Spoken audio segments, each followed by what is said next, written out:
गुरुर्ब्रह्मा गुरुर्विष्णु गुरुर्देवो महेश्वरः गुरुः साक्षात् परब्रह्म तस्मै श्रीगुरवे नमः।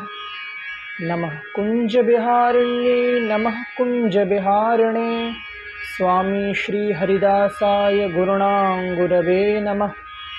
योऽन्तः प्रविश्य मम वाचमिमां प्रक्षुप्तां सञ्जीवयत्यखिलशक्तिधरः स्वधाम्ना अन्याश्च हस्तचरणश्रवणत्वगाधीन् प्राणान्नमो भगवते पुरुषाय तुभ्यं। निगमकल्पतरोर्गलितं फलं शुकमुखादमृतद्रवसंयुतं पिबत भागवतं रसमालयं मुहुरहुरसिका भुवि भावुकाः। यत्र यत्र रघुनाथकीर्तनं तत्र तत्र कृतमस्तकाञ्जलिं बाष्पवारि परिपूर्णलोचनं मारुतिं नमत राक्षसान्तकम्। श्री राधे। जय बिहारी जी की आप सभी का पुनः इस श्रीमद्भागवतम रसमालयम के इस अथाह सागर में जो हम थोड़ा डुबकी लगाने का प्रयास कर रहे हैं, उसमें मैं आप सभी वैष्णवों का, सभी भक्तों का, सभी का मैं हाथ जोड़कर प्रणाम निवेदित करता हूँ और सबको मैं प्रणाम करते हुए सबका मैं स्वागत भी करता हूँ। पिछली कड़ी में हमने देखा था कैसे श्री कुंती महारानी ने प्रभु की कृपा को याद कराया कि कैसे कैसे आपने प्रभु कृपा की, अपने देवकी पर कृपा की, लेकिन मुझ पर ऐसे कृपा की कि मुझे बच्चों के सहित आपने बचाया। तो इस बार कौन कौन से वो दुख हैं वो कुंती जी बताने वाली हैं। आइए श्लोकों का दर्शन बहुत जल्दी हम करें और श्लोकों का दर्शन करते हुए, श्लोकों का पाठ करते हुए फिर हम जाने कि कुंती किन किन दुखों की बात कर रही हैं, कैसे कैसे भगवान ने बचाया उसके बारे में बात कर रहे हैं। आइए हम थोड़ा श्लोकों की ओर चलें। आइए श्लोकों का दर्शन करें कुंती जी के। कुंतीवाच नमस्ये पुरुषं त्वाद्यम् ईश्वरं प्रकृतेः परम् अलक्ष्यं सर्वभूतानाम् अन्तर्बहिरवस्थितं मायाजवनिकाच्छन्नम् अज्ञाधोक्षजमव्ययं न लक्ष्यसे मूढदृशा नटो नाट्यधरो यथा तथा परमहंसानां मुनीनाम् अमलात्मनां भक्तियोगविनाध्यानार्थं कथं पश्येम हि स्त्रियः। कृष्णाय वासुदेवाय देवकीनन्दनाय च नन्दगोपकुमाराय गोविन्दाय नमो नमः। नमः पङ्कजनाभाय नमः पङ्कजमालिने नमः पङ्कजनेत्राय नमस्ते पङ्कजाङ्घ्रये। यथा हृषीकेशखलेन देवकी कंसेन रुद्धाति चिरं शुचार्पिता विमोचिताहं च सहात्मजा विभो त्वयैव नाथेन मुहुर्विपद्गणात्। अब इस बार का श्लोक बड़ा सुंदर, थोड़ा पाठ करें। विषान्महाग्नेः पुरुषाददर्शनादसत्सभाया वनवासकृच्छ्रतः मृधे मृधेनेकमहारथास्त्रतो द्रोण्यस्त्रतश्चास्म हरेभिरक्षिताः। विषान्महाग्नेः पुरुषाददर्शनादसत्सभाया वनवासकृच्छ्रतः मृधे मृधे अनेकमहारथास्त्रतो द्रोण्यस्त्रतश्चास्म हरेभिरक्षिताः।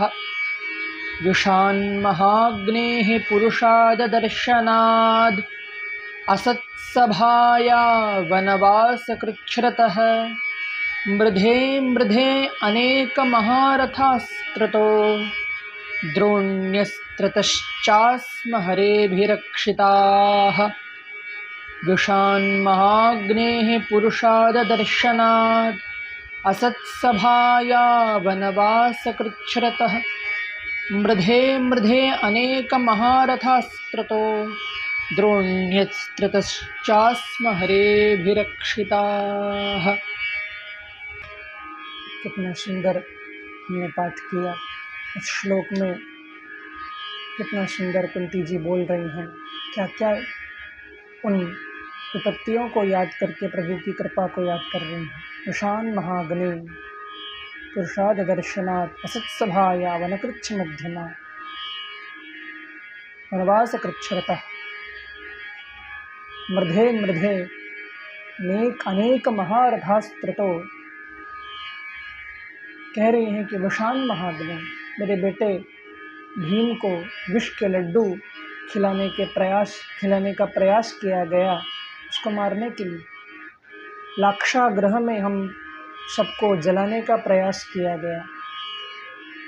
मेरी बेटी, मेरी पुत्रवधू द्रौपदी को उस असत सभा में, आपको मालूम होगा, द्रौपदी को खींच करके, क्योंकि रजस्वला स्थिति में थी द्रौपदी एक तो, और उसको बाल पकड़ करके खींच करके वो दुशासन लेकर के आया और उस सभा में वस्त्र उतार करके अपमान करने का प्रयास किया गया।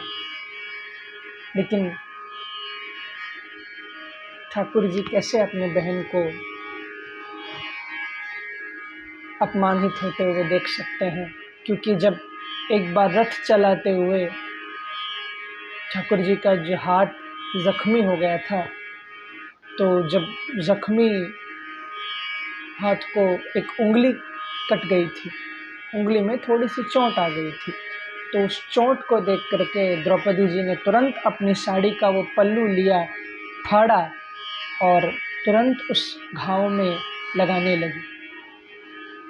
प्रभु ने पूछा कि बहन, इतनी कीमती तुम्हारी साड़ी, इसको तुमने 1 मिनट में फाड़ दिया मेरे लिए? तो द्रौपदी जी ने कहा कि देखो,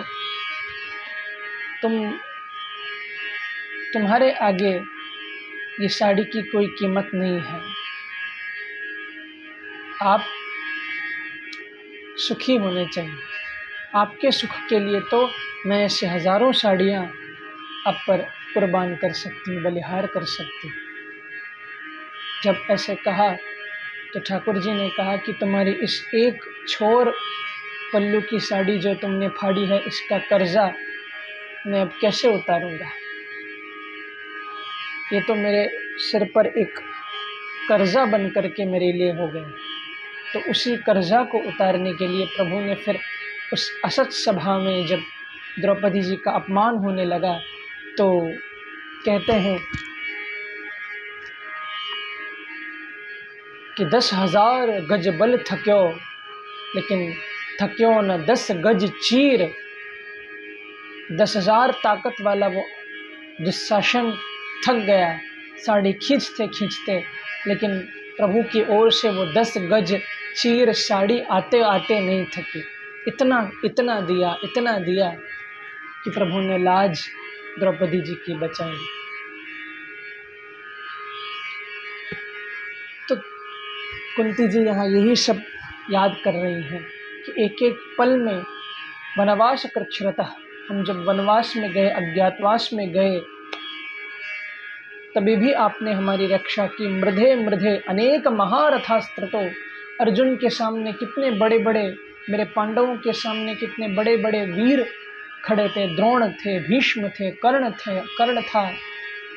इन सब के सामने जीतना तो हमारे लिए बिल्कुल नामुमकिन था, लेकिन प्रभु ये आपकी ही कृपा थी जो हम विजय होकर के आज ये दिन देख रहे हैं। और फिर कहा कि अभी अभी उत्तरा की रक्षा भी तो तुमने किए है ना प्रभु। इतना सब कुछ हमारे लिए कर दिया, और जब सुख हमारे कदम पर आ चुका है तो आप हमसे दूर जा रहे हो। क्यों? यहाँ कुंती जी यही शिक्षा हमको दे रही हैं बंधुओं कि भैया सुख हो या दुख हो, प्रभु को याद करना हम न भूलें। क्योंकि देखा जाता है कि कभी कभी दुख में हम थोड़ा याद कर लेते हैं प्रभु को कि प्रभु हमको बचाओ, वो भी हम याद नहीं करते। पहले तो खरी खोटी सुनाते हैं भगवान को, पूरा जितना कंप्लेंट भगवान को करना है वो सब कर देते हैं, और फिर कहते हैं कि जहाँ हो चले आओ, बचाओ हमको, अब दिखाओ कि तुम हो। चैलेंज देते हैं भगवान को। और सुख आए तो फिर कहना ही क्या, ये तो मैंने ही किया। व्यक्ति बोलता है कि ये सब मैंने इतना परिश्रम किया, मैंने इतनी मेहनत करी, तब जा कर के इतना सुख मैं भोग रहा हूँ, ये तो मेरा ही है, ये मैं डिजर्व करता हूँ, ऐसा बोलता है। तो ऐसे व्यक्तियों के लिए बंधुओं प्रभु फिर एक मजाक ही जीवन बन जाता है। लेकिन जो भक्त होते हैं, जो सच्चे भगवान के दीवाने होते हैं, वो तो चाहे सुख हो या दुख हो उससे उनको फ़र्क नहीं पड़ता। दुख में प्रभु को याद करते हैं और सुख में उनको शुक्रिया करते हैं, उनको धन्यवाद देते हैं कि प्रभु आपकी कृपा से इतना कुछ हमको प्राप्त हुआ है। आपका मैं कोटि कोटि प्रणाम करता हूँ, आपको मैं शुक्रिया करता हूँ।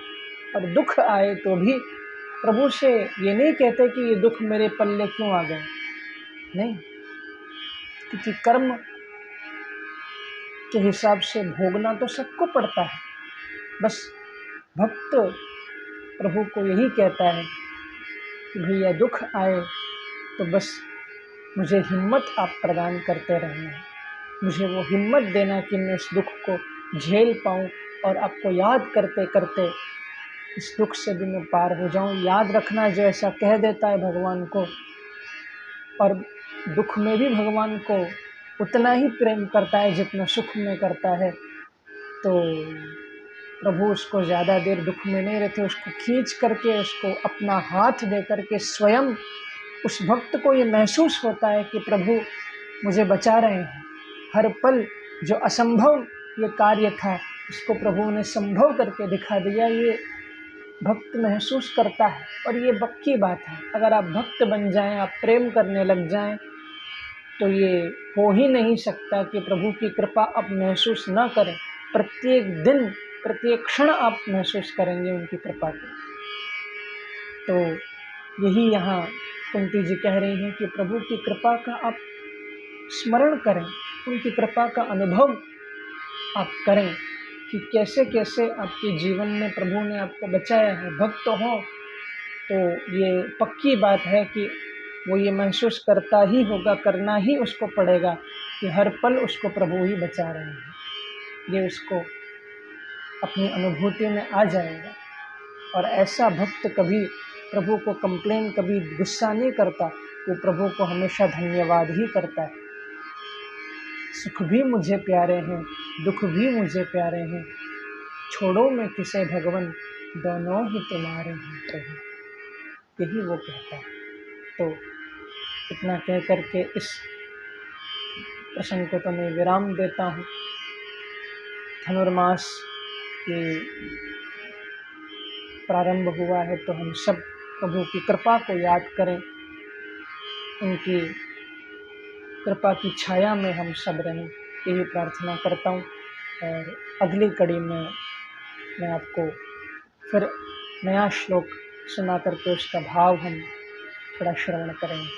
श्री राधे, जय बिहारी जी की, श्री राधे।